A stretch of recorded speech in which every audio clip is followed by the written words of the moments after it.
Following his no-hitter Saturday, Cole Hamels vaulted himself atop the best pitchers available at the trade deadline, and it became official late Wednesday night. The Philadelphia Phillies sent Hamels, Jake Diekman, and cash considerations to the Rangers for catcher Jorge Alfaro, outfielder Nick Williams, and pitchers Jake Thompson, Jared Eichhoff, Alec Asher, and Matt Harrison. Jeremy Burton is here. I'm Adrian Fedkiw. We're going to talk about this trade a little bit more. I did a video late last night, but now we got Jeremy on here. We're going to talk a little bit more about Hamels' legacy in Philadelphia. Jeremy's got some stories too as well, so let's bring him on right now. Jeremy, we just popped your cherry a couple minutes ago, and we got you on for round two. Thanks, Adrian. It's great to be back. What to say about Cole?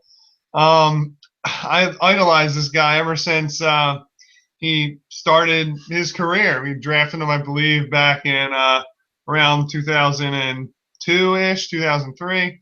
And I remember his debut was against the Reds, and he's been known. I don't know why he picked the Reds of all teams, but he always smokes the Reds. His career record at the Reds is ridiculous. And I just knew he was a stud from the get-go. And his legacy is unprecedented. I'm so proud that he had the no-hitter, and World Series MVP. The list goes on and on.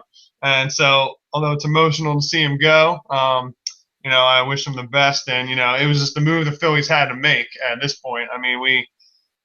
His value wouldn't have been higher. We got at least 3 prospects in the 60s range of top 100 all baseball. So I think it's a much better haul than Ruben in the past, who Ruben used to ruin, call him Ruin Tomorrow Jr. Because past trades with Cliff Lee, when Philippe Almont comes to mind, and all those busts. So and this was definitely a positive trade, I think. Yeah, we're still going to call him Ruin Tomorrow Jr. This is just one trade. He doesn't get a pass for all the other ones. So so there's that. And you know what? I don't know if you felt this way, but after his no-hitter Saturday, it really – that was the game that really, really made me reminisce about the World Series days and the postseason days. Although it was only a couple of years ago. I got where's my I don't have it on me, but I got all the World Series games on DVD. I bought that box set. I went and watched his starts. I went and watched a couple starts against the Dodgers and stuff, and it really brought back memories to the glory days, so to speak. Yeah, you hit the nail on the head, man. I thought the same exact thing. It was actually so awesome getting back into it and following him, and it gave you something to be excited about, to see just the awesome pitching performance that he can do, and a winning atmosphere. That's the key word. Just excitement, and something you just haven't seen with the Phillies in recent years. Obviously, we're on pace for 100 losses, and it's pathetic because we won 102 games just 4 years ago. It's nuts. So I definitely brought back the inner Phillies fan in me. That's always, it's always been there, but hasn't had much to cheer about recently. So this definitely gave us something good to cheer about. And it was, Saturday was just so exciting, and kind of had a feeling that he was going to be on his way out after that. And there's no better way to end his career as a Philly with a 13 strikeout, a couple walk performance, no hitter, with the drama that Herrera catch at the end, and it was just really exciting. Yeah. Here it is. Here's the box set right here. This there is you go. 2008. You got all the games in here. We remember Game 1 of the World Series against Scott Kazmir. Remember those days? We got the clincher against. Oh, here it is. The clincher against the suspended game. The Dodgers. So we got them all here. 2008. I got them all. I went and watched a bunch of these DVDs. This is all I can cherish now because I talked about this in my video. The only guys left on our team from this 2008 World Series team, because Cole Hamels is now departed, Ryan Howard, Chase Utley, and Carlos Ruiz. Yeah, I was going to say 3 people. Yeah. That's it. That's all we got left. That's crazy. I know that Dodgers series was so much fun. That I'll never forget that inning, 4-run inning back-to-back pretty much two-run shots that inning. We were down by 2. Shane Victorino and Matt Stairs. And I remember Joe Buck made that call, like, Matt Stairs hits it deep into the night. Like, it was just gone. Like, see ya. Bye. Bye. Bye. Murdered it. Yep. Crushed it. Another thing about Matt Stairs, this is off topic, but still great because Harry Callis, you got him sitting right there. His last home run call, I believe, was Matt Stairs against the Rockies. It was on Easter before he died. So I had that memory. It was just a handful of years. Memory is pinpoint sharp. Even at the bar, we were talking about our what was it, anthropology class, and you would bring up stuff, and I didn't remember. You talked about how I cheated on the test because I was hungover. And I cheated on all your answers. Yeah. And I like to think I have a good memory. But I remember that because we always have Easter at our house. And I remember it was, I guess, when did he pass? In 2009? I think it was 6 years now. I think we still had Matt Stairs on our team because, right after 08.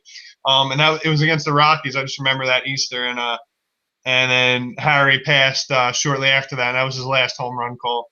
Yeah. Dude, it just like, I mean, he's my idol. I mean, I have this deep, deep voice, and he's the guy I kind of turn to when I broadcast. It's not Tom McCarthy. It's not Joe Buck. It's not Dick Enberg. It's Harry the K. It's Harry Callis. And, I try to, well, not say emulate him, but I try to go deep with the voice, and that's kind of how I do it. And you do a great job, man. You definitely have a radio voice. Yeah. Well, I don't have a face for radio because look at this thing. Come on, I'm a stud buffet. There you go. And, Harry the K at least got to call that World Series, and we'll never forget that. Cole Hamels was such a big part of it, and Harry the K made that last call. Where the Phillies are world champions of baseball, and Brad Lidge went 48 for 48 in saves, and it was. And then you got the muffin in the background. Chris Wheeler, he always knows the Dodge Stump the Fans trivia, doesn't he? Yeah. Yes, he does. Yes, he does. Oh man, the muffin, Chris Wheeler.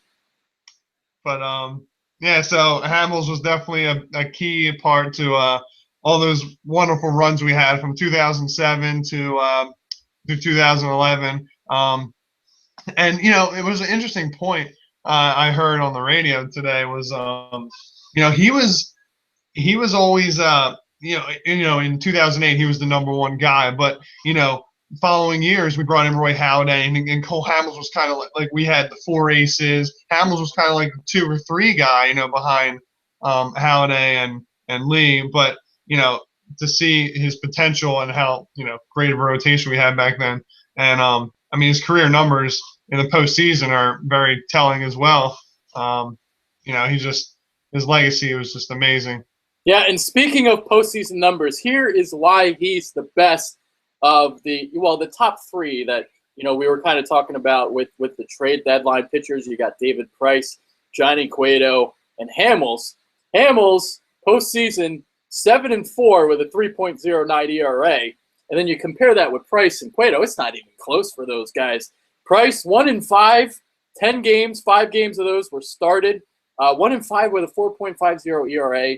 And then you got Cueto. He started 3 games in the postseason. 0-2, 5.19 ERA. So that just goes to show to you, some pitchers have it, and then some don't. And Hamels, he definitely has everything, that you can ask for in the postseason. His 3.09 ERA, that's better than his regular season ERA of 3.3. And obviously in the postseason, you face better competition. So that's just so damn impressive. I think he's got that we've seen it firsthand in all the years. He's got that extra the extra oomph you get in the postseason, the adrenaline that drives you. And he really just brings out his best stuff in the postseason, which is everything you want in in your ace pitcher, and it's just unprecedented how great he's been. Yeah, yeah. You know who had the most adrenaline out of any postseason pitcher in Phillies history? Ryan Madsen. Remember 2008? I thought he was on roids. You know, all of a sudden you got a mid-90s guy throwing 100. Like, where did that come from? That's true. I mean, that bullpen. Oh man, in 2008, that was so amazing. It was J.C. Romero and Ryan Madsen and Lidge. Yeah, the stat. Clay Condrey. How can you forget about? How can you forget Clay Condrey? That's true. And I think we were like 81-0 or something. Our numbers were ridiculous. We were undefeated in late innings, like leading after what 7 or 8 innings in 2008. I think we had. Lose. It was ridiculous. I don't know the exact number, but it was like 70-something and 0. I want to say. Yeah. Yeah. With the postseason, we had over 100 wins that year. So, yeah, I think it was like in the 80s. Yeah. It's a shame though, because if you really think about it, that 2008 team was definitely not our best team. We should have won at least 1 or 2 more World Series, but you're exactly right. I was at that game when Cliff Lee blew the 4-run lead, the infamous game against the Cardinals. That was and then against Chris Carpenter and Roy Halladay in the last game was Game 5. I was also at that. Raul and Chase gave him a ride in the end, and we thought they could have been out, and we literally lost 1-0 because Rafael Furcal scored that first run. I think they led off with a triple, and they scored that first run, St. Louis, in the first inning. Because Halladay's thing was like he always get like hit. If he got hit at all, it would be in the first inning. So unfortunately, offense, and that kind of was telling in the future for a little while how our offense can never score runs. I miss those days when we score 20 runs a game. But Hamels, going to that point, Hamels had like the worst run support of any Phillies pitcher in recent years. He only won 114 games in almost 10 years of service as the Philly, and he easily could have had 150 wins with his record. Yeah, if I remember correctly, with the teams that we would bash the ball, but what would happen was like we would have those big innings, and it would happen like once or twice in a game. So we'd put up like a 3 or 4 spot in one inning, then we'd go for like 5 runs in another inning, and that's how it kind of was. And we would score 9 runs just from 2 big innings of play. And like unfortunately against the Cardinals, against Chris Carpenter, obviously we couldn't put up any runs, and we got the short end of the stick. Got beat 1-0. That was probably the best team we had, and we lost in the divisional series. So that's just the way the cookie crumbles, so to speak, postseason sometimes. And we let the Cardinals in the playoffs that year. They were in a wild card race with the Atlanta Braves. The last series of that year was against the Atlanta Braves. And what did we do? We wanted to set the franchise record for most wins. So we wanted to get win number 102, and we beat the Braves, whereas in hindsight, we probably should have let the Braves kind of win that game and make the playoffs. So we could have beat the Braves. We would have smoked the Braves. The Cardinals are just that team, man. The Cardinals, they just – they got the managing. They always had the talent. I wish we had a farm system like them. They always replenish their guys. They give Pujols away. Someone else steps up. So, the Cardinals are always a dangerous team. I believe they have the best record in baseball right now as we speak. Yep. And, year to year, they're just very consistent. And you don't let a team like that in the playoffs, even as a wild card. If you can control it, I remember that the end of that year, I said this was going to bite us in the ass, and sure enough. It did. Yeah, and that's the thing about I hate, like you play 162 games. I have no problems with, well, now it's 5 teams in the playoffs, but I don't like the 5-game series. I don't think 162 games should come down to only 5. I think you got to expand that to at least 7. That's always been a gripe of mine that I've had. in the opening series, the divisional series of the playoffs. Yeah, I agree. I mean, in recent years, basketball went from all 7-game series. I believe the first round was 5 a handful of years ago. So yeah, I agree. I mean, 7-game series all the way I think so. Mm-hmm. Yeah. So there we go. We've talked a little bit about the little bit of the recent past with Hamels and all that good stuff. Now let's talk about what we actually got back in this trade. Alfaro is the big name, the big hitting catcher prospect. Obviously, Carlos Ruiz getting up there in age, and we're gonna have to move on from him. So hopefully this is gonna be the catcher of the future. Again, big hitting power catcher, and we'll see what happens with him. And then you got Nick Williams. He's like these are the two guys that are the crown jewels of the trade. Williams has drawn comparisons to Carl Crawford. So yeah, these are the two guys. Even though Thompson is rated higher than these two on the prospect rankings, but the two that I just mentioned, they're the ones with the potential.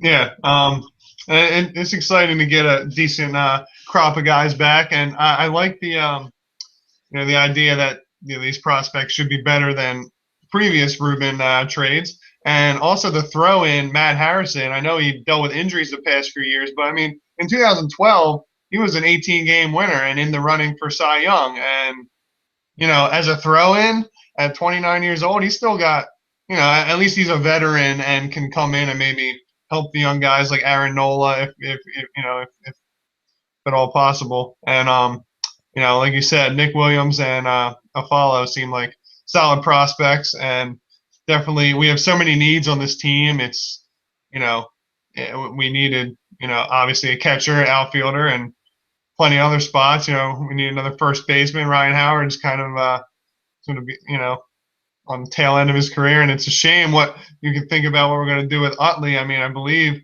his contract won't vest this year if next year if he's not going to meet the proper plate appearances, and so we'll see what happens with Utley for next year. Yeah. I mean, the empire is crumbling. Last couple of years it's been very frustrating. Now it's become very sad, and seeing Utley right now, it's just like brings tear to my eyes. Brings tear to my eyes, man. It's terrible. A 179 average. Yeah. 179, and he's been on the DL for over a month. I mean, easy. Probably 2 months, almost close to that. It's a shame, man. I mean, he was one of my favorite players. I remember when he just started. It's crazy. Yeah. Really is, man. Rollins got dealt, previously as well. Yeah. And going back to Harrison, well, I'll let you tell the story of how he got hurt. No, that was Derek Holland. Oh, that was Derek Holland who tripped over the dog. Oh, so I definitely screwed up. Yeah, I thought we hashed that out. Harrison, he's had a few years of back stiffness. I think that's what. Yeah, he's back and neck surgery. So I don't know what his status is, but he's got some sort of potential. Yeah. But the focus of this discussion was Hamels and most of the great memories with him. I know I'll never forget living at Temple and running out to Broad Street and getting down to City Hall like before everybody, and I was actually on like Channel 6 Action News for a couple seconds, and that was my 15 seconds of fame. And, I mean, to have that, like, if you could bottle up all the passion like that day when the Phillies won the World Series, being at the parade and everything, millions of people showing up, and Hamels was the MVP of that series. He anchored us. To just have that World Series experience and the win, it was one of the best moments of my life. Yeah, dude. Yeah, being at Temple was the best part because you just walk right up the Broad Street and there you go. We're among the masses and just celebrating, and even though it was I think it was like a Tuesday night or something. I definitely didn't go to class the next day. I was just too freaking hammered from the night before. So that wasn't happening. And, just the way everything happened, like we didn't win a World Series since 1980. Hadn't won a championship since 80. So all those years of frustration, and of course we had to wait a little while longer because the rains came, and we had to wait a couple days to play 3 innings. So it was just fitting that we had to wait those little couple extra days. Yeah, I remember. I think it was a Wednesday night because it was October 29th, and then Halloween was the parade. I think Halloween was on a Friday night that year. And I remember in the my teacher saying, "Oh, pretty much you're going to the parade. Yeah, you don't have to come to class. We're not going to do anything. No need to come to engineering class today. Just go to the parade." Yeah, dude. Oh man, great brings up like great memories. It really does. Because we went and paraded for the NLCS and then the World Series. It was the perfect time to be at Temple. So yeah, it brings back really great. I remember. There was a girl among our group. She got sick because she got too drunk, and I was like, fuck you. Like, I am not missing this parade right now to like go drive you back or walk you back home. So like, I made her friend, bring her back home. I don't know if I'm a dick for that, but I wasn't missing that celebration because some girl drank a little bit too much, had a little bit too much jungle juice. Definitely not worth it, man. It was a once in a lifetime experience, let me tell you. And I'm just so happy I was a part of it. And Hamels will always have a special place in my Phillies legacy, my Phillies heart. Yeah, dude. I mean, oh man, it's just so clutch in the postseason, and he almost like gets lost in the shuffle a little bit because, like you were saying, with Cliff Lee and Roy Halladay. He was the third guy, but come postseason, besides 2009 was I was just gonna say that. Yeah, that was the one year he kind of faltered a little bit, but what happened after that, he added the cutter and the curveball to his repertoire, and he became the Cole Hamels of old, and he got back to being his dominant self. Yeah. And 2009, I'll never forget in the World Series with Cliff Lee and catching that pop-up with just the non-slot little, oh, hi, okay, oh, I got it. Oh, dude, that was great. Oh, man. Unfortunately, the friggin' Yankees took that, but, Yeah, I mean, 2009, 2011, we could have probably had 3 World Series, at least 2. At least 2. We should have won at least 2, I think. How much does it piss you off that the Giants have 3? We are so much better than the Giants. And every player that we used to have is went to the Giants, Pat Burrell went there and won the title. Hunter Pence goes there and wins the title. Come on. Victorino, well, he went, I think, to the Dodgers and then to Boston, and Boston won, 2 years ago, I guess. Yeah. Oh, Jesus Christ. Yeah, he had another big postseason homer with the Red Sox that sent them en route to a World Series title. I mean, Jesus Christ, dude. 1 World Series, and you could definitely make the argument that our team was as stacked as any, and we only got the 1. Yeah, it was sad. And, I wish Hamels I want him to win another one. I hope he does, because I know right now he's not going to win. He wouldn't have won another one with us, at least not the next few years, because I think Phillies are still a couple years away from contending again. So as long as, Hamels, I believe he's 31, and he still has another chance, still got a couple years left, and he should be able to help a team, at least make a run. I don't know about the Rangers. It's AL's pretty tough, but there's always that shot or wild card. Well, the funny thing about the wild card is, I'm looking this up now. The Minnesota Twins right now are the second wild card leaders. They're 52 and 48. The Rangers are 48 and 52. So they're only 2 games back of that second wild card spot in the AL, because like the top 4 teams are pretty much set. You got yeah, exactly. Kansas City, New York, Houston, and the Angels. Those are going to be your 4. And then that second wild card spot, they're still right there. And obviously, we were talking about the Blue Jays, how the Blue Jays have just stacked up. I mean, it's Tulowitzki, you got Price today. I mean, they're going to be making a run too. Yeah, it's wide open. I know the AL East is a pretty close match with I know the Yankees are at top, but there's not many games separating them. Then you got the Astros and the Angels, and definitely the wild card spot is up for grabs.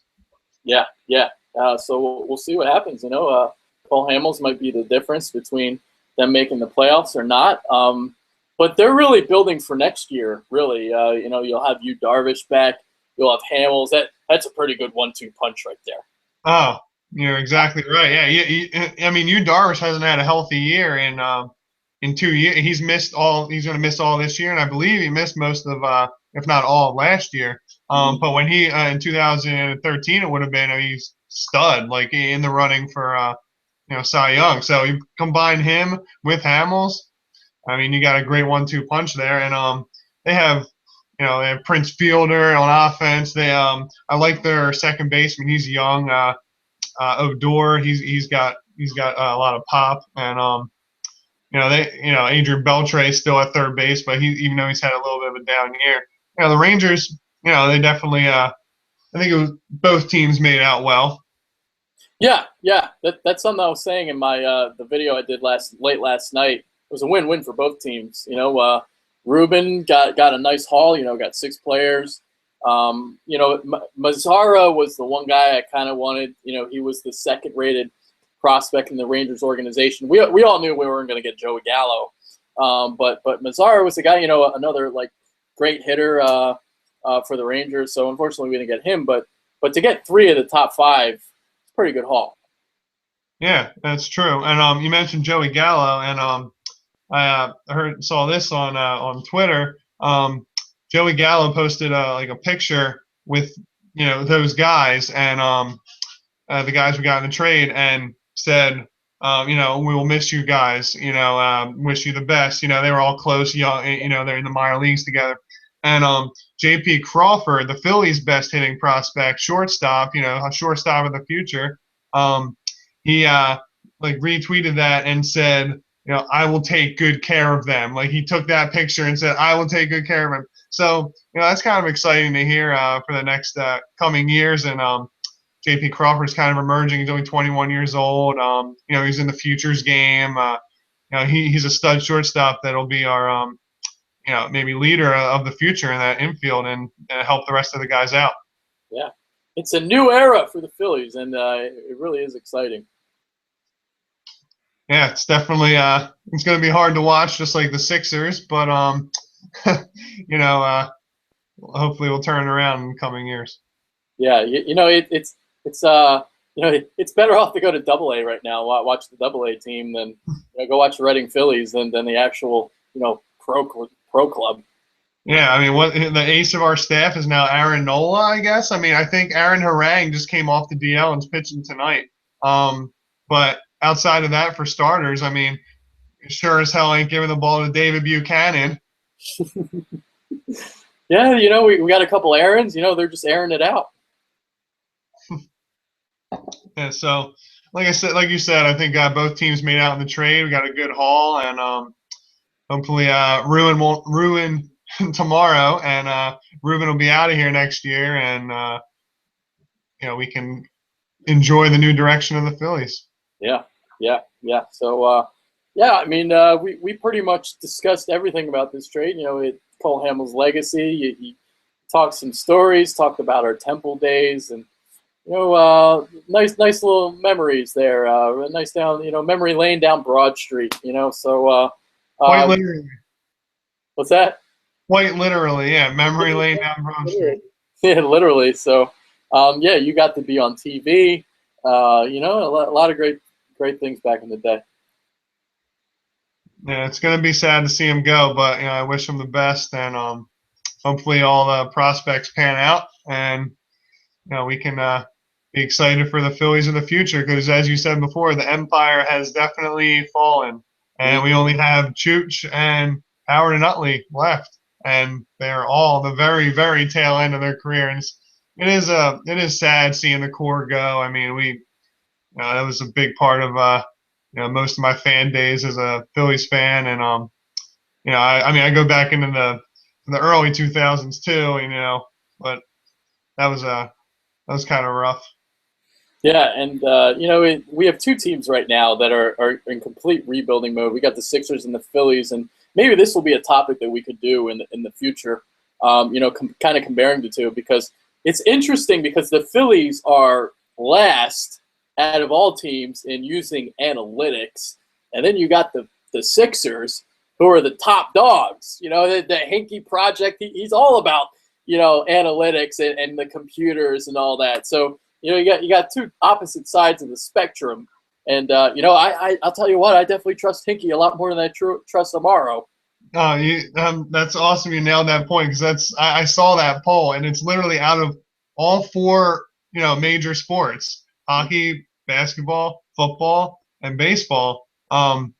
Literally all teams. So say like 120 teams, give or take. The Phillies are dead last, and literally the Sixers are the top out of all the major sports teams. So that's kind of funny to see that both of our two of our teams are polar opposite that are rebuilding right now. Yeah, and we'll see. We'll see what happens. Obviously the Sixers just got Jahlil Okafor in the draft. Surprising to get him because the Lakers passed on Okafor. They took D'Angelo Russell, and they took Russell because they thought they were going to hit it big in free agency, but they didn't. They instead ended up with Roy Hibbert, the big stiff at center. So,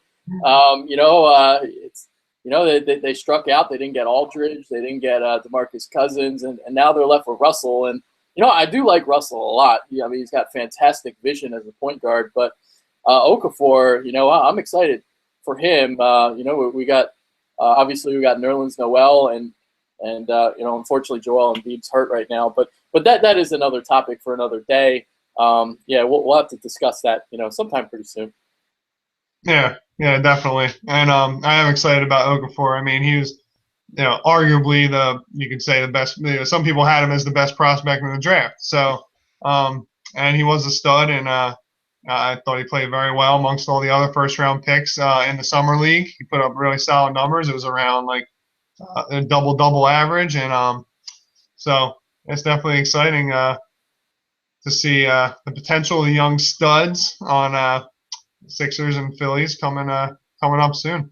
Yeah, that's the funny part about the summer league. Your team's bad when you're more excited about the summer league than you are the actual regular season. Yeah, you're definitely right about that.